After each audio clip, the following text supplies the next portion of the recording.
ಅಂತ ಎಡಗಡೆ ಹಿಡ್ಕೊಂಡು ಅವನು ಬಿಟ್ಬಿಟ್ಟ ಅಂದ್ರೆ ಆವಾಗ ನಾವು ಮಾಡಬೇಕಿರೋದು ಮುಖ್ಯವಾಗಿ ಏನಪ್ಪಾ ಅಂದ್ರೆ ಆ ಮನುಷ್ಯನ ನೀನು ಆರಾಮಿದೆಯಾ ಅಂತ ಕೇಳೋದು.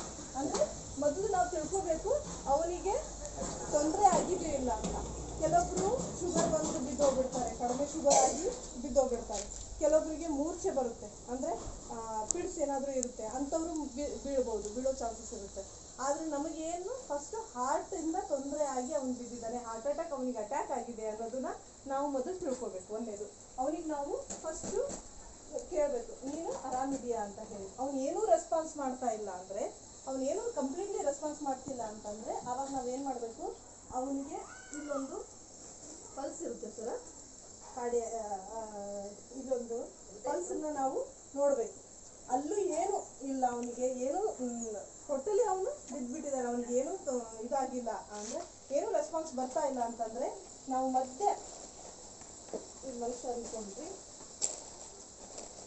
ಅವನ ತಲೆ, ಅವನ ಎದೆ ಭಾಗನ ನಾವು ಹಿಡಿದು ಇದನ್ನ ಈ ನಮ್ಮ ಪಾದ ಇದೆಯಲ್ಲ, ನಮ್ಮ ಅಂಗೈ, ಆ ಅಂಗೈನ ಇಟ್ಟು ಬಲಗೈನ ಈ ಎಡಗೈಯಿಂದ ಇದನ್ನ ಒತ್ತಬೇಕು. ನಾವು ಹಿಂಗೆ ಹಿಡ್ಕೋಬೇಕು, 90 ಡಿಗ್ರಿ 90 ಡಿಗ್ರಿ ಹಿಂಗೆ ಹಿಡ್ಕೊಂಡು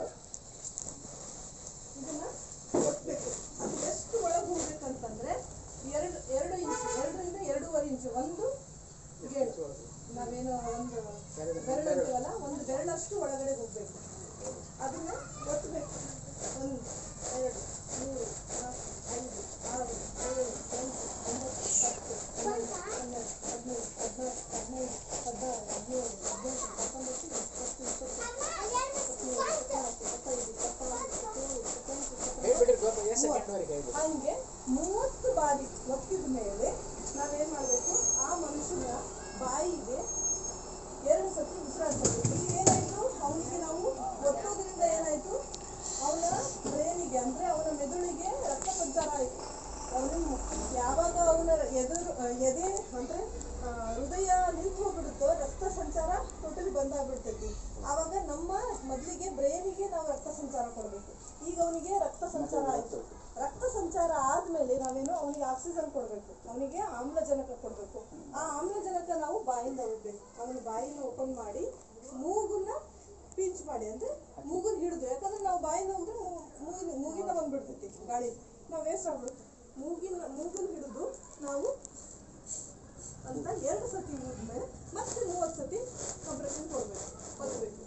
ಇದರಿಂದ ಏನಾಗ್ತೈತಿ ಅಂತಂದ್ರೆ ಇದು ಕಂಟಿನ್ಯೂಸ್ ನಾವು 5 ಸತಿ 4ರಿಂದ 5 ಸತಿ 1 ನಿಮಿಷಕ್ಕೆ 100ರಿಂದ 120 ಸತಿ ಮಾಡೋದ್ರಿಂದ ಆ ಮನುಷ್ಯನಿಗೆ ಏನಾಗ್ತೈತಿ, ಸಂಚಾರ ರಕ್ತ ಸಂಚಾರ ಸ್ಟಾರ್ಟ್ ಆಗ್ಬಿಡ್ತೈತಿ. ಎಲ್ಲ ನಳ ಏನು ರಕ್ತನಾಳಗಳು ಇರ್ತಾವಲ್ಲ, ಆ ರಕ್ತನಾಳಗಳಲ್ಲಿ ರಕ್ತ ಸಂಚಾರ ಸ್ಟಾರ್ಟ್ ಆದ್ಮೇಲೆ ಆಟೋಮೆಟಿಕ್ ಆಗಿ ಅವನಿಗೆ ಹುಷಾರಾಗ್ತಾನೆ. ಅಂದ್ರೆ ಅವನಿಗೆ ಎದೆ ಬಡಿತ ಸ್ಟಾರ್ಟ್ ಆಗ್ತದೆ. ಸ್ಟಾರ್ಟ್ ಅಂದ್ರೆ ಆಕ್ಸಿಜನ್ ಸಿಗುತ್ತೆ ಅವನಿಗೆ ಬೇಕಾಗಿರುವಂಥ ರಕ್ತನೂ ಬ್ರೈನಿಗೆ ಸಿಗುತ್ತೆ. ಅದರಿಂದ ಅವನು ಹುಷಾರಾಗ. ಯಾವಾಗವರೆಗೂ ನಾವು ಮಾಡಬೇಕು ಅಂತಂದ್ರೆ ಇದನ್ನ 4ರಿಂದ 5 ನಿಮಿಷದವರೆಗೂ ಮಾಡ್ಬೋದು. ಆಂಬುಲೆನ್ಸ್ ನಾವು ಕರಿತೀವಿ, ಒಬ್ರಿಗೆ ಹೆಲ್ಪಿಗೆ ಕರ್ಕೋಬೇಕು, ಆಂಬುಲೆನ್ಸ್ಗೆ ಕರಿ 108 ಫೋನ್ ಮಾಡಿ ಅಂತ ಹೇಳಿ ನಾವು ಒತ್ತುತ್ತಾನೆ ಅದನ್ನ ಮಾಡ್ತಾ ಹೋಗ್ಬೇಕು. ಇದರಿಂದ ಏನಾಗುತ್ತೆ, ಅವ್ರು ಆಂಬುಲೆನ್ಸ್ ಬರೋರು, ನಿಮ್ಗೆ ಗೊತ್ತೈತೆ ಆಂಬುಲೆನ್ಸ್ ನಾವು ಈಗ ಕರೆದ್ರೆ 15-20 ನಿಮಿಷಕ್ಕೆ ಬರುತ್ತೆ.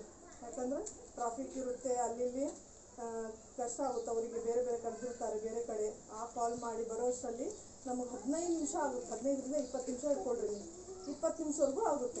ಅದನ್ನ ನಾವು ಆಗೋವರೆಗೂ ನಾವು ಮಾಡ್ತಾನೆ ಇರ್ಬೇಕು, ಅದನ್ನ ಮಾಡ್ತಾನೆ ಹೋಗ್ಬೇಕು.